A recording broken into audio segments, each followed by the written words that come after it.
छठा देखो, अब block A of mass 4 kg, एक ब्लॉक ए है, इसका मास कितना है 4 kg, is placed on another block of mass 5 kg, इसका मास 5 किलो दे दिया गया, ठीक है। आइए,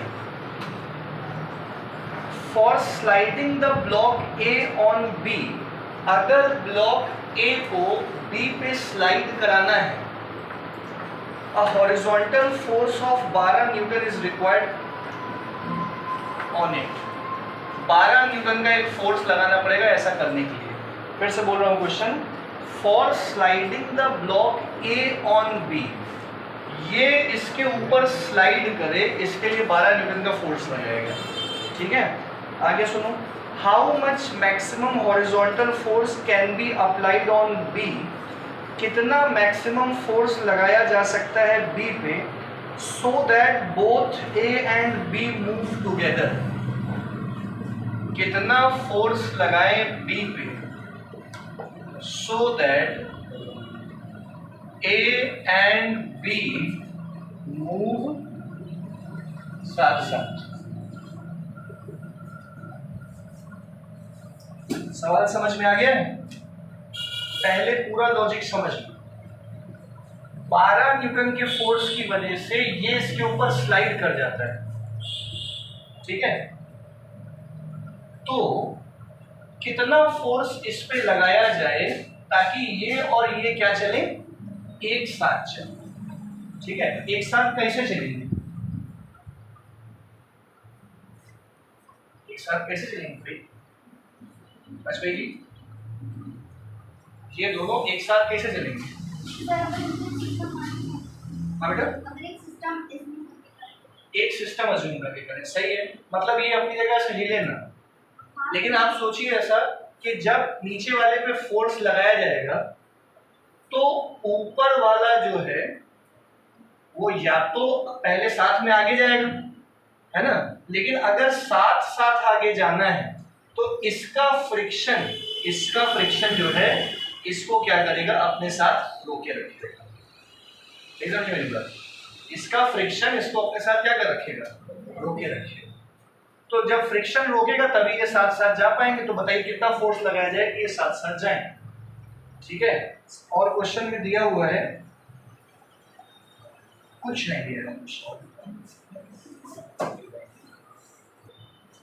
चलो ये 12 न्यूटन का फोर्स इस पे लग रहा है,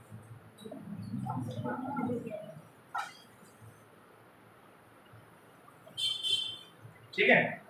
तो इस पे कितना लगाए कि ये दोनों साथ साथ चले। देखो आओ करते हैं। सबसे पहले तो इस पे 12 न्यूटन का फोर्स लगाया गया है ना, इस पे कितना फोर्स लगाएं कि ये दोनों साथ साथ चले। और क्वेश्चन में एक और चीज दी हुई है, ये जो सरफेस है ये स्मूथ सरफेस है। इसका क्या मतलब हुआ, फ्रिक्शनलेस सरफेस है। और ये जो हिस्सा दिख रहा है ये स्मूथ नहीं है, मतलब यहाँ फ्रिक्शन है, और यहाँ फ्रिक्शन होगा तभी तो ये इससे चिपक के चल पाएगा, है कि नहीं है। तो भैया बताओ, आप सब लोग देखो, हम लोगों को क्वेश्चन में एक चीज नहीं दी हुई है, अगर ये सरफेस स्मूथ नहीं है इसका मतलब इसमें कोफिशिएंट ऑफ काइनेटिक फ्रिक्शन होगा। इस पे कितना न्यूटन का फोर्स लगाया गया है, 12। तो Fs is equal to mu, Fk equal to mu k into R की बात करते हैं, ठीक है। Fk इस पे 12 न्यूटन का फोर्स लगाया गया इधर की तरफ, ठीक है, और इधर की तरफ क्या क्रिएट होगा, Fk। आ रहा है कि नहीं आ रहा है समझ में। और एक्सेलरेशन की कोई तो बात की नहीं गई है, यानी कि F और F के बराबर ही होगा, ठीक है। तो F 12 न्यूटन का लगाया गया, म्यू के पता नहीं है, और ये कितना R लगाएगा इस पे, R का क्या फॉर्मूला होता है, m1g, सही। तो 12 इज इक्वल टू म्यू के, m1 की जगह लिखा 4 इंटू 10, तो तो 12/40 आ गया म्यू के, 6/20, 3/10, 0.3 ये आ गया म्यू के। ये वाला समझ में आया कि नहीं आया? समझ में हम लोगों ने इस मास और इस मास के बीच में जो सरफेस है उसका क्या निकाल दिया? म्यू के निकाल दिया। ठीक है, अब आप ऐसा समझिए कि जब दो सरफेसेस, कृपया देखिएगा, जब दो सरफेसेस एक दूसरे के ऊपर स्लाइड कर रही होंगी तो ये इसका फ्रिक्शन झेल रहा होगा और ये इसका फ्रिक्शन झेल रहा होगा। नहीं समझे मेरी बात? नहीं, मतलब ये कह रहे हैं हम अभी शुद्ध, ये दो मासेस हैं एक दूसरे के ऊपर अगर स्लाइड कर रहे हैं तो जब ये ऊपर स्लाइड करेगा तो इसका फ्रिक्शन इस पे लगेगा और जब ये आगे बढ़ेगा तो इसका फ्रिक्शन तो इस पे लगेगा। नहीं समझ मेरी बात? तो अगर हमें अभिश्रुत इस पे फोर्स लगाना है तो इसे और इसे दोनों को फ्रिक्शन झेलना होगा। कौन सा वाला फ्रिक्शन? ये बीच वाली सतह का फ्रिक्शन जिसका म्यू के कितना है? 0.0। अगर हम इस पे 12 न्यूटन का फोर्स लगा रहे हैं तब तो म्यू के 0.3 केवल इसको झेलना है इस सरफेस की वजह से, लेकिन अगर इस पे फोर्स लगा रहे हो तो आप ऐसा समझिए जब हम नीचे फोर्स लगाएंगे तो ये पीछे आएगा, आ सकता है, तो दोनों पे फ्रिक्शन लगेगा ना। तो ये वाला फोर्स ऑन बी अगर लगाना है तो दो बातों का ध्यान देना है, इसके फ्रिक्शन को भी ओवरकम करना है और इसके फ्रिक्शन को भी ओवरकम करना है। नीचे वाली सरफेस तो स्मूथ है, ठीक है, तो FB will be equal to FK1 mu k R1 और FK2 mu k into mu k common आ गया, बचा R1 plus R2 mu k R1, इसका R1 क्या होगा? M1G, उसका R2 क्या होगा? M2G। 4G प्लस 5G कितना G आएगा? 9G। तो 0.3 इंटू 9G, तो 9 10 90, 90 इंटू 0.3 27 न्यूटन। आ गया समझ में? तो कम से कम 27 न्यूटन का फोर्स लगाना पड़ेगा इसमें। अच्छा, एक्सेलरेशन भी लगे, हाथ निकाल दो। F इक्वल्स टू क्या लगा दो? मास इनटू एक्सेलरेशन। टोटल फोर्स कितना लगाया गया? 27, ताकि दोनों साथ साथ चलें, और दोनों का टोटल मास कितना है? 9। 3 मीटर पर सेकंड स्क्वायर के एक्सेलरेशन से दोनों चल रहे हैं। ना आया हो अभी पूछ लेना। ये वाला पार्ट आ गया?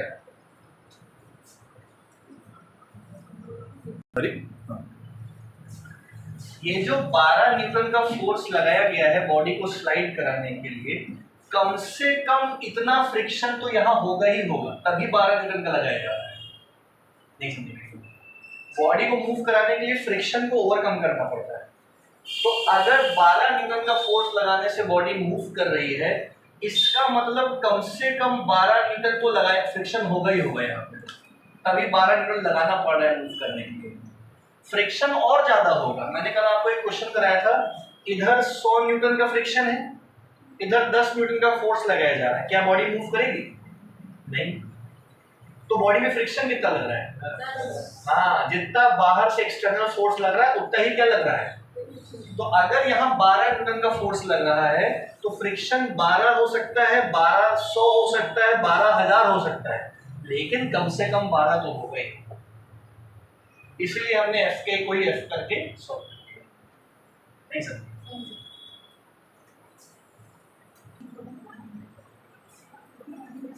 अगला सवाल है, इसी तरीके का सवाल जो है मेंस में आया था, देख लीजिएगा। एक ब्लॉक है बी, एक ब्लॉक है ए,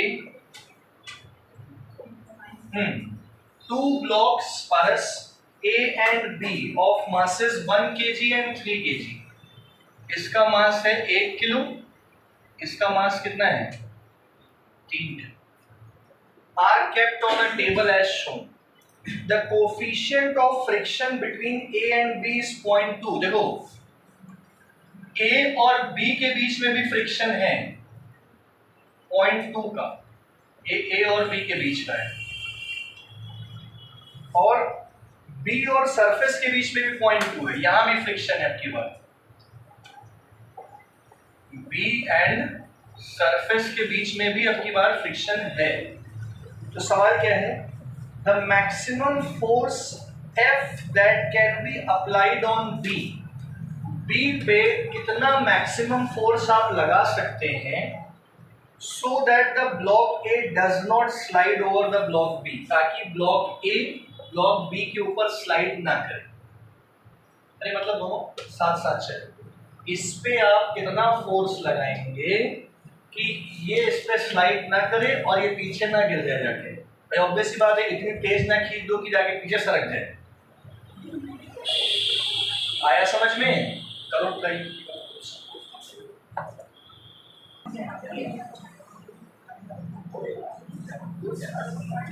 किसी का आया? आओ अच्छा हम बता रहे हैं, ये कंसेप्ट एक बार समझ लो अच्छी तरीके से फिर से। सबसे पहले तो हमारा ध्यान है, सबसे पहले तो इस वाले ब्लॉक पे क्या लगाया गया है, पिछले क्वेश्चन में इस ब्लॉक पे क्या लगाया गया था, उस फोर्स का केवल ये काम था, देखिए बेटा, इस पे लगने वाले फोर्स का ये काम था पिछले क्वेश्चन में कि उसकी वजह से म्यू के आया था। अब की बार म्यू के हम लोग को, तो उस क्वेश्चन का काम खत्म है। अब आप ये सोचिए कि अगर इसके ऊपर हम इसको रख के नीचे से फोर्स लगाएंगे तो गिर जाएगा। अगर ज्यादा तेज फोर्स लगा दोगे तो गिर जाएगा, लेकिन अगर साथ चलेंगे तो ज्यादा तेज नहीं लगाना है, लेकिन मैक्सिमम कितना लगाना है ये बताओ। सही है?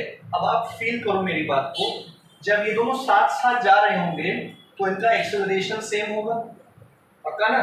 एक्सेलरेशन निकालने की कोशिश करते हैं। Acceleration F equal to mass into acceleration, force equal to mass into acceleration. बात समझ आ रही है? तो acceleration is equal to force, net force upon F. अरे हम लोग ने वो FBD से पढ़ा है, तो FBD समझो। ये F लगाया गया इधर की तरफ, इस फोर्स को क्या फ्रिक्शनल फोर्स रोकेगा? तो F माइनस F1, लेकिन फिर भी ये पूरा का पूरा एक साथ आगे जा रहा है, is equal to mass into acceleration. सही है? तो F माइनस फ्रिक्शन फोर्स क्या होता है, mu into R equal to mass into acceleration. तो F माइनस म्यू, और ये वाला जो यहाँ पे फ्रिक्शन है वो इसकी मास की वजह से होगा कि दोनों की वजह से होगा? दोनों के वजन की वजह से होगा। तो R की जगह लिखोगे mg is equal to ma, तो F माइनस 0.2, टोटल मास कितना है 1 प्लस 3 4, g की वैल्यू कितनी है, मास 4 इनटू एक्सेलरेशन पता नहीं है। सुन रहे हो बेटा? तो F माइनस 40 इंटू 0.2 कितना हो गया 8 इक्वल टू 4 1। ये पहली इक्वेशन बना के रख देते हैं, बाद में काम देगी। यहां तक क्लियर है? अब हमने इस वाले की बात कर, अब जरा इस वाले को देखो। अब आप ये बताओ, सही समझना, यहां स्यूडो फोर्स काम आएगा, समझना। अगर मैं नीचे वाले को आगे की तरफ लेके जा रहा हूं तो दो ही केस बने, 3 केस बने, 2 केस बने। या तो ये दोनों साथ जाएंगे, समझ में आ रहा है, या फिर मैं इतनी तेज फोर्स लगा दूं कि ये मेरे हाथ में आ जाए। दो ही केस बने। एक केस क्या होगा, या तो ये दोनों कहां जाएंगे, साथ जाएंगे, या फिर ये पीछे रह जाएगा। अब पीछे रह जाएगा तो पीछे क्यों रह जा रहा है? पीछे इसलिए रह जा रहा है क्योंकि पीछे एक स्यूडो फोर्स लग रहा है जो हमें दिख नहीं रहा है। स्यूडो फोर्स समझते हो ना, वो हमें दिख नहीं रहा है। तो भैया ये जो स्यूडो फोर्स इस पे लगेगा, देखो बेटा सही समझना, यहां पे एक स्यूडो फोर्स रोल प्ले कर रहा है, ठीक है? ये स्यूडो फोर्स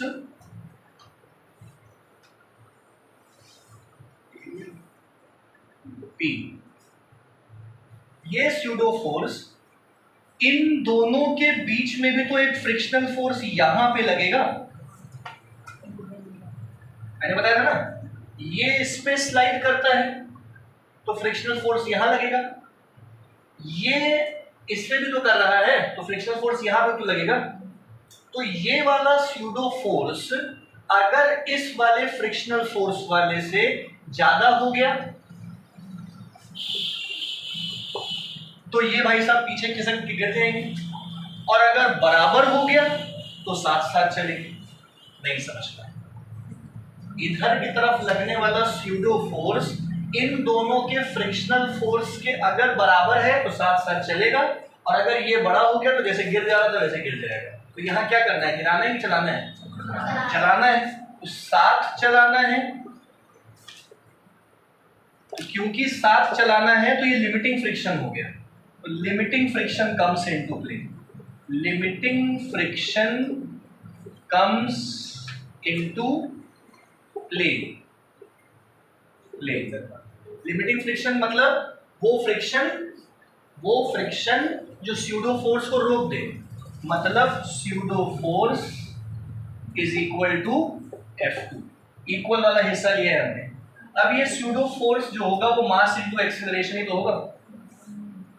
अरे जिस स्यूडो फोर्स से बॉडी पीछे रह जा रही है वो क्या होगा, मास इनटू एक्सीलरेशन, और फ्रिक्शन क्या होगा, म्यू के इनटू आर।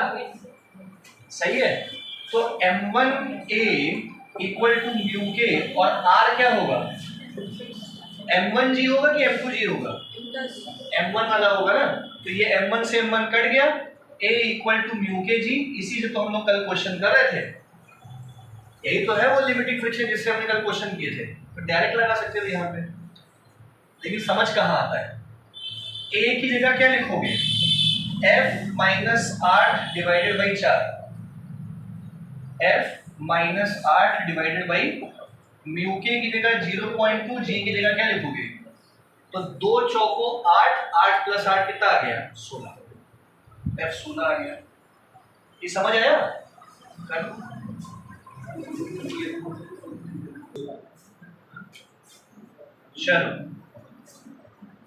सत्यम ये समझ गए थे, स्यूडो फोर्स समझ आया? श्योर हो? देखो जब तक फील नहीं आएगा ना इस चीज का तब तक अप्लाई नहीं कर पाओगे।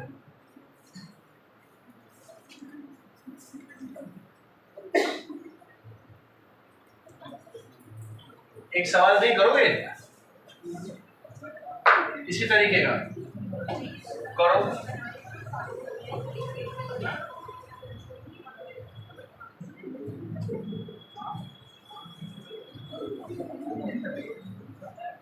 हाँ, एक बेटा, एक 5 किलो की बॉडी, एक 3 किलो की बॉडी, सतह पे और 5 किलो की बॉडी पे 0.3 का फ्रिक्शन लग रहा है, और यहाँ पे 0.1 का फ्रिक्शन लग रहा है। समझ गए? इस बॉडी पे कितना एक्सीलरेशन, ओवरऑल एक्सीलरेशन क्या होगा दोनों का साथ साथ। समझ गए सवाल? दोनों का एक्सीलरेशन क्या होगा ताकि ये बॉडी इसके ऊपर स्लाइड ना करे या गिरे ना, जो कहना हो कह सकते हो। कर दोगे क्वेश्चन? ओके।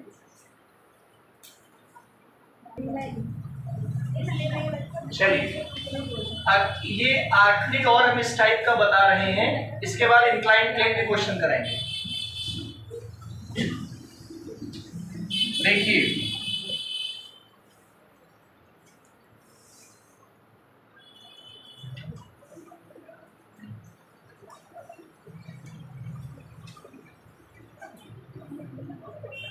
अभी तक चीजें जमीन पे पड़ी थी, अब ये इनको दीवार पे चिपकाना है। ठीक है? Given in the figure are two blocks A and B of weight 20 Newton and 100 Newton. A का जो वेट है वो 20 न्यूटन है, B का जो वेट है वो कितना है, 100 न्यूटन है। A का 20, B का 100। बात समझ आ गई? आगे देखो, they are being pressed against wall bye a force F, इनको दीवार पर रख के चिपकाना है।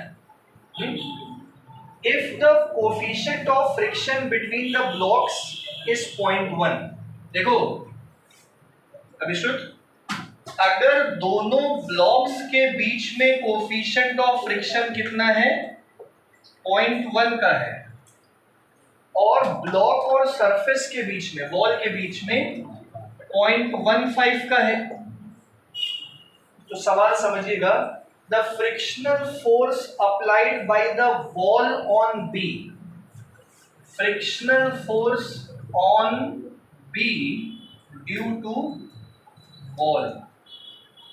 सवाल समझ गए हो? फिर से समझ, इन दोनों अलग अलग बॉडीज का वजन अलग अलग है। इसका वजन कितना है, इसका कितना है, टोटल वजन कितना हो गया, 120 न्यूटन का वजन संभालना है। फ्रिक्शन भी कुछ मदद कर रहा होगा उसमें, सिर्फ हमें नहीं फोर्स लगाना है, फ्रिक्शन भी काम कर रहा होगा। इसके और इसके बीच में 0.1 का फ्रिक्शन कोफिशिएंट है, इसके और इसके बीच में 0.15 का फ्रिक्शन कोफिशिएंट है। तो बताइए दीवार बी पे कितना फ्रिक्शन लगा रही है, दीवार बी पे कितना फ्रिक्शन लगा रही है?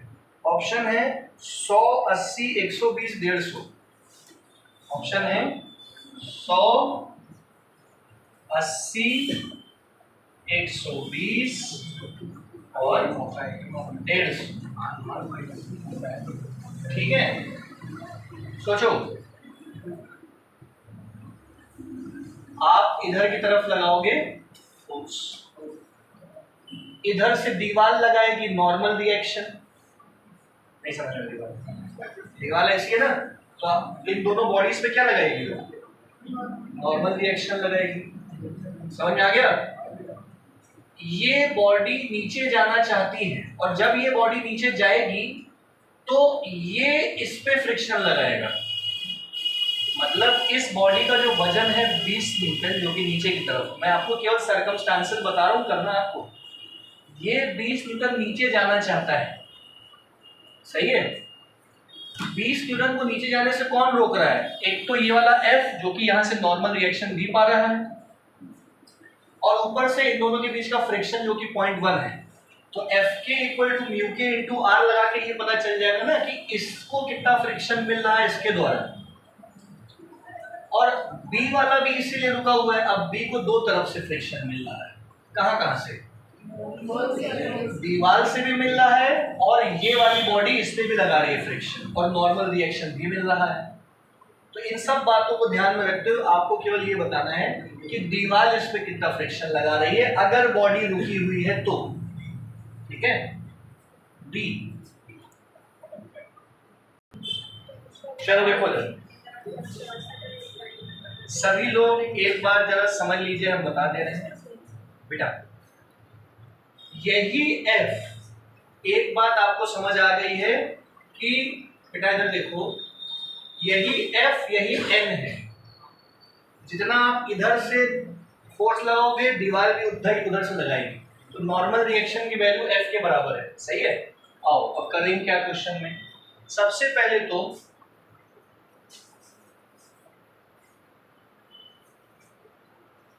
A B ये दीवार, ठीक है, इधर से लगाओगे फोर्स तो इस पे लगेगा फ्रिक्शनल फोर्स इधर की तरफ F1।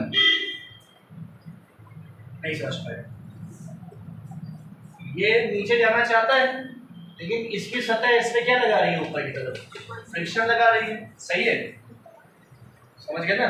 और F1 का क्या फॉर्मूला होगा फ्रिक्शन का, mu k into are, are मतलब नॉर्मल रिएक्शन। तो F1 is equal to mu के 0.1 इंटू आर, सही है, समझ गए।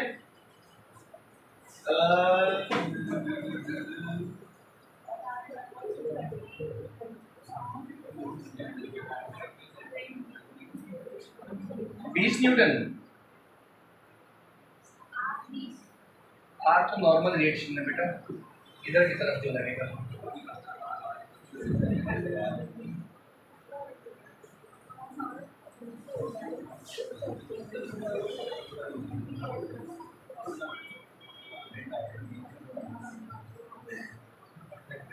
हाँ देखो उधर सही है, ये आ गया समझ में। एक मिनट के लिए बोर्ड पे देखो अनुज, F1 ऊपर लग रहा है जो कि आया है म्यू के 1 इंटू आर। क्या F1 ऊपर लग रहा है और इस बॉडी का जो वेट है वो नीचे लग रहा है, तो F1 किसके बराबर होगा? W के। F1 किसके बराबर होगा? क्यों बराबर होगा? तभी तो बॉडी नीचे नहीं आएगी। ठीक है, F1 W के बराबर हो गया। तो W1 कितना दिया हुआ है? 20 इज इक्वल टू 0.1 R। तो R की वैल्यू आ गई 20 बाई 0.1 दैट इज 200 न्यूटन। ये समझ में आया कि नहीं आया? सही सही बताओ, ये आया? इसकी वजह से इस पे फ्रिक्शन लग रहा है ऊपर, इसका वजन कहाँ लग रहा है? और क्योंकि ये बॉडी नीचे नहीं आ रही है, इसका मतलब फ्रिक्शन ने वजन को क्या कर रखा है? तो फ्रिक्शन का फॉर्मूला होता है म्यू के आर, म्यू के की वैल्यू रख दी और फ्रिक्शन किसके बराबर कर दिया? वजन के बराबर करके हमने आर की वैल्यू निकाल ली। समझ आ गया इतना? अब इसके बाद वाला स्टेप देखना। अच्छा, आर ही तो एफ के बराबर होगा, तो 200 न्यूटन इज इक्वल टू क्या हो गया? एफ। ठीक है, अब हम लोग जरा सेकेंड वाली बॉडी की बात करें। इस पे फ्रिक्शन कहाँ लगेगा? ऊपर की तरफ। सुन रहे हो? इस पे इसकी वजह से फ्रिक्शन कहाँ लगेगा? इसका वजन कहाँ है? नीचे की तरफ। तो ये F2 जो है इस W को बैलेंस कर रहा है, लेकिन एक और चीज भी है, ये F2 इस W को बैलेंस जरूर कर रहा है, लेकिन ये बॉडी जब नीचे सरकना चाह रही है तो इधर की तरफ फ्रिक्शन भी लगा रही है F1 का। समझना, ये इस पे ऊपर की तरफ F1 फ्रिक्शन लगा रहा है, जिसकी वजह से ये नीचे नहीं जा पा रहा है। लेकिन अगर ये नीचे जाता, तो इस पे किधर फ्रिक्शन लगाता? समझ गए? तो यानी कि इस F2 को दो चीजें संभालनी है, एक तो वजन संभालना है प्लस फ्रिक्शन संभालना है बगल वाले का। तो F2 अगर निकालना है तो वजन कितना है दूसरे वाले का? 100 प्लस F1 फ्रिक्शन कितना था? म्यू के 1 इंटू आर। तो 100 प्लस म्यू के 1 और आर किसके बराबर है? 200। तो 100 प्लस 20 दैट इज कितना आ गया? 120। अभी भी नहीं समझ में आया? करो तो फिर से समझा दो। उसमें क्या होता है, कभी कभी एकदम मन में अंदर से जब तक वो नहीं आता ना, घंटी नहीं बजती, तब तक फिर से क्वेश्चन नहीं लगता। तो ये सब सवाल वही घंटी बजने वाले सवाल हैं, है ना? चलो भैया, एक इंक्लाइंड प्लेन का इंक्लाइंड प्लेन थोड़ा बहुत तो बता ही दिया। एक इंक्लाइंड प्लेन का क्वेश्चन करो जरा, बातें मत करना। 30 डिग्री, 10 न्यूटन, 2 न्यूटन। सवाल समझिए। A block kept on a rough inclined plane. ये इंक्लाइंड प्लेन रफ है, मतलब यहां फ्रिक्शन है। As shown remains at rest up to a maximum force of 2 newton down the inclined plane. जब तक 2 Newton का फोर्स लग रहा है तब तक ये क्या रहेगा? Rest. remains at rest up to a maximum force of 2 Newton. आगे सुनो। The maximum external force up to the inclined plane that does not move the block is 10 newton. ऊपर की तरफ 10 न्यूटन का फोर्स लग रहा है। The coefficient of static friction between the block and the plane। तो यहाँ जो फ्रिक्शन है वो कितना होगा? म्यू के। ऑप्शन दे,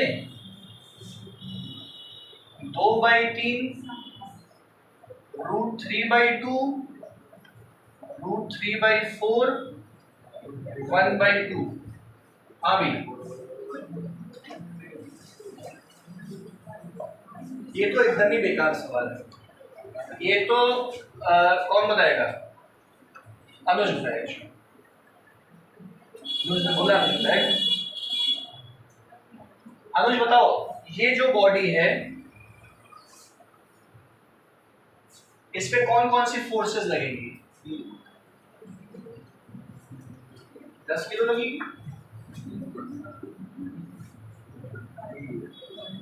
अनन्या आप बताइए बेटा। नीचे mg लगेगा, करेक्ट है। इधर क्या लगेगा बेटा? mg cos थीटा, थीटा ये हो गया 30 डिग्री। इधर क्या लगेगा? r। इधर क्या लगेगा? mg sin theta. और बॉडी को नीचे ना जाने के लिए इधर की तरफ क्या लगेगा? Fk लगेगा। अब ये क्वेश्चन यहीं से खत्म हो गया। देखो क्या खत्म हो गया? अगर ये बॉडी इक्विलिब्रियम में है इसका मतलब r किसके बराबर होगा? mg cos थीटा के। रख लो इसको, काम देगा। और इधर देखो, इधर की तरफ कौन सी फोर्सेस लग रही है जो बॉडी को नीचे ले जा रही हैं? mg sin theta plus 2 Newton. और ऊपर की तरफ कौन सी फोर्सेस लग रही हैं? 10 न्यूटन प्लस Fk। नहीं समझ में आया? आ गया समझ में? तो mg sin theta 10 minus 2 8 plus Fk, mg sin theta equal to 8 plus Fk को क्या लिखोगे? Mu k into R. तो mg sin theta equal to 8 mu k हमें निकालना है और r को क्या लिखोगे? mg cos theta.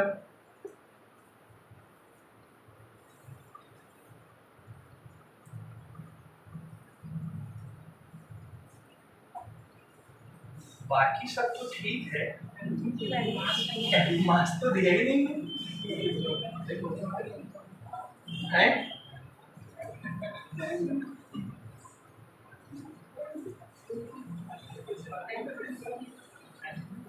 मार्क्स दिया ही नहीं। कुछ क्वेश्चन गलत समझ लिए क्या हमने? एक मिनट, म्यू के निकालना है, मास चाहिए। एक बार क्वेश्चन फिर से पढ़ लेते हैं, शायद क्वेश्चन गलत समझ लिए हैं। लिख लिए क्या ये? तो लिख लिए तो काट दो, और क्या बताएं। आओ एक बार क्वेश्चन फिर से समझ लेते हैं। बेटा अभी थोड़ा शांत रहो, शांत रहो। अब ब्लॉक आगे बैठ के बड़ी काम करते हैं। अब block kept on a rough inclined plane, सही है, as shown in the diagram. इन्होंने डायग्राम खुद ही दे दिया, लेकिन तो फिर क्या गलत कर सकते थे? नीचे 2 ऊपर 10, इसका तो यूज किया ही था। Angle 30 degree. हाँ रुको, remains at rest up to a maximum force 2 newton down the inclined plane. ठीक, सही, बहुत बढ़िया। The maximum external force up to the inclined plane that does not move the block is 10 newton. ऊपर की तरफ 10 Newton का force लगेगा तब बॉडी मूव नहीं करेगी। तो कोफिशिएंट ऑफ स्टैटिक फ्रिक्शन बताना था म्यू एस, सही है। एक मिनट बेटा समझ लेना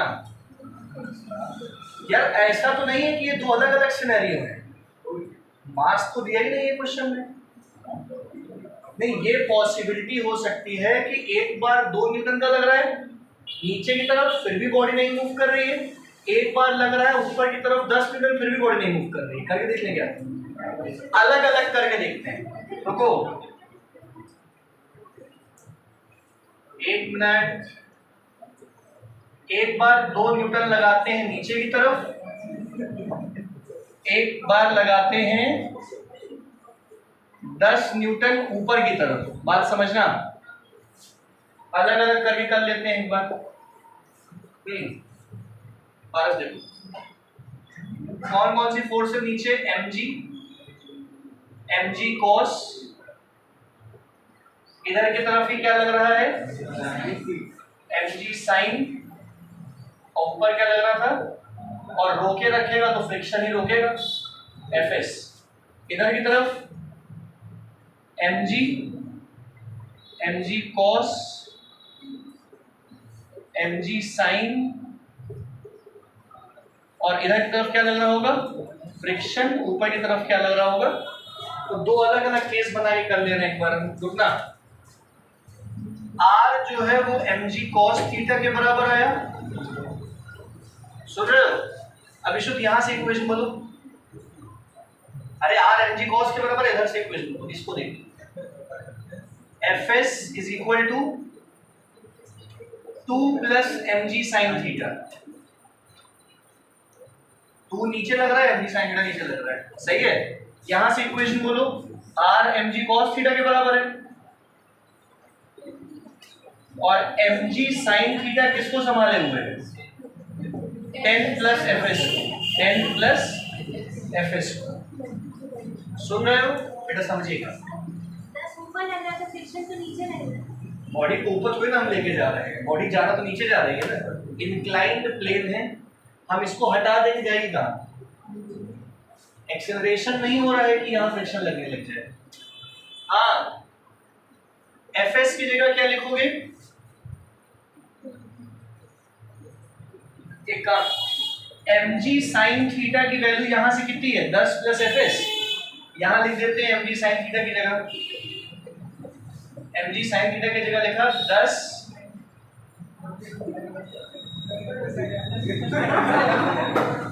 ये क्या हो रहा है, रुक जाओ। हाँ देखो, मामला यहाँ गड़बड़ा रहा है, कुछ तो गलती कहीं हो रही है।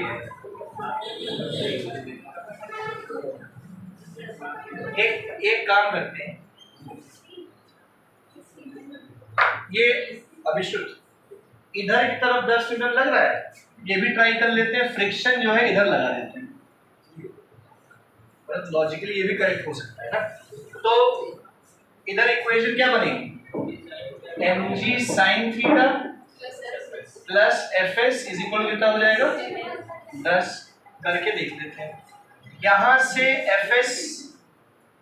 fs minus 2 equal to mg sin theta, और यहां पुट कर दो, यहां पुट कर दो, तो fs minus 2 plus fs is equal कितना हो जाएगा, तो 2fs is equal to 12, fs की वैल्यू कितनी आ गई, 6 न्यूटन। ठीक है, निकालना क्या था, हाँ यूएस ना, तो fs इक्वल क्या होता है, mu s into r equal to 6, और r किसके बराबर है,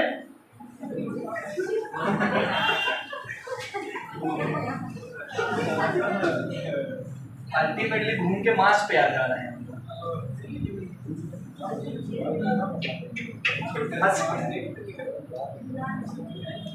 सोचिए भाई इसको, हाँ देख लो एक बार, देख लो ये क्वेश्चन फिर से, ठीक है। 30 डिग्री का इंक्लाइन प्लेन, इधर एक बार लगा 2 न्यूटन का फोर्स, एक बार क्या लगा 10 न्यूटन, अलग अलग लगा रहे हैं। क्वेश्चन में क्या बोल रहा है, फिर से सुन लो एक बार क्वेश्चन। क्वेश्चन में बोला है कि एक साथ फोर्स नहीं लग रहा है, एक बार 2 न्यूटन का फोर्स नीचे की तरफ लग रहा है, फिर भी बॉडी रुकी हुई है, मतलब फ्रिक्शन रोका होगा, और एक बार 10 न्यूटन का फोर्स ऊपर की तरफ लग रहा है, फिर भी बॉडी रुकी हुई है, सही है। तो इसके 2 केसेस बना के एक बार फिर से दिमाग से सॉल्व करते हैं। 30 डिग्री, बातें मत करो बेटा, 2 न्यूटन, ये वेट नीचे mg cos r mg sin, और ये फोर्स नीचे की तरफ लग रहा है अनमोल, तो फ्रिक्शन हमने कहाँ ले लिया, ऊपर ले लिया। इक्वेशन फॉर्म कर लेते हैं पहले, इसमें देखना r equal to mg cos 2 plus mg sin theta is equal to fs, रख ले इसको, रख लेते हैं। अब जरा इसी का दूसरा डायग्राम, 30 डिग्री, मास mg cos r mg sin, और ऊपर की तरफ कितना फोर्स लगाया गया, और ऊपर की तरफ 10 लगाया, तो हम इधर फ्रिक्शन ले लेते हैं। चलो ठीक है, इक्वेशन क्या बनेगी, mg sin theta plus fs is equal to कितना हो गया 10। ठीक है, सही समझिएगा।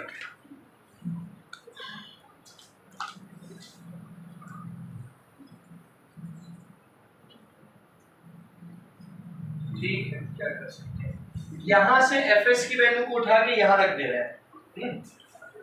mg sin theta plus fs की जगह क्या लिखोगे, 2 plus mg sin theta, 2 plus mg sin theta equal to 10, क्या 4 है, mg sin theta plus mg sin theta, mg sin theta की वैल्यू कितनी आ गई 4, समझ गए। अभी mg into sine 30 degree equal to 4, तो mg की वैल्यू कितनी आ गई यहां से 8, साइन 30 1/2, mg की वैल्यू कितनी आ गई, इसको यहां रख दो, पहले इक्वेशन fs ही तो निकालना था। ठीक है, mg आ गया, put in 1, 2 plus mg sin theta equal to fs, mg sin 30 की वैल्यू कितनी है, fs कितना आ गया 8 न्यूटन का फ्रिक्शन आ गया। अब fs का क्या फॉर्मूला होता है, μs इंटू r, और r की जगह क्या लिखो mg cos थीटा, तो μs mg की जगह क्या लिखोगे r, और cos 30 डिग्री, cos 30 डिग्री की वैल्यू √3/2, 12 4/3 कितना है ये 3/2 √3 इक्वल टू μs, √3/2 कितना है, ये √3 से 3 कट जाएगा, क्या बचेगा √3/2, चेक कर लेते हैं, 16 का 20 सही है, हाँ एकदम सही, वो वेट नहीं मिल रहा था तब से।